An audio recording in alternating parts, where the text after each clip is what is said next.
திராவிடன் ஸ்டாக்ல இருக்கக்கூடிய இவங்க official ID வச்சிருக்கக்கூடிய வைஷ்ணவி அக்கா அவர்கள் அவங்க பேஜ்ல இருந்து அபிஷியலா இப்படி ஒரு வீடியோ அப்லோட் பண்ணிருக்காங்களே, இது அவதூறு பரப்புறது இல்லையா?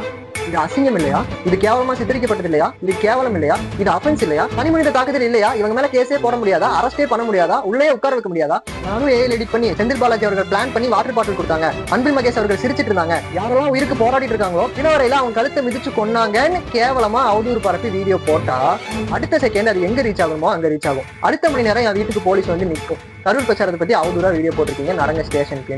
சார் நாங்க பண்றது தப்பு, அதனால இவங்க எல்லாம் அரெஸ்ட் பண்ணீங்கன்னா இவங்க பண்ணது, இவங்க போட்ட வீடியோ, அந்த வீடியோக்கு அந்த வியூஸ், அதுக்கு வந்து கமெண்ட்ஸ், இதுக்கெல்லாம் என்ன சார் பண்ண போறீங்க? இன்னும் ரிசல்ட்டே வரல, கேஸே இப்பதான் போயிட்டு இருக்கு. இருந்தாலும் அவதூறு பரப்பி வீடியோ போடலாம். எந்த அக்கௌண்ட் இருந்து? திராவிடம் ஸ்டாக்ல இருந்து. அதுவே டிவிக்கே விர்ச்சுவல் வேரியஸ்ல இருந்து ஒரு சின்ன வீடியோ கிளிக் வந்துட்டாலும் அவங்க வாழ்க்கை அங்கேயே முடிஞ்சு, அவங்க வாழ்க்கை அப்பவே மாறிடுச்சு. கல்யாணம் ஆயிடுச்சா இல்ல, ஸ்டேஷனுக்கு போவாங்க வருவாங்க, ஊர்ல ஒரு பையன் அவங்க மதிக்க மாட்டான். நான் தப்பா பேசியிருந்தா கமெண்ட் பண்ணுங்க, கரெக்டா பேசியிருந்தா இந்த வீடியோ முடிஞ்ச வரைக்கும் ஷேர் பண்ணுங்க. என்னதான் நடக்குது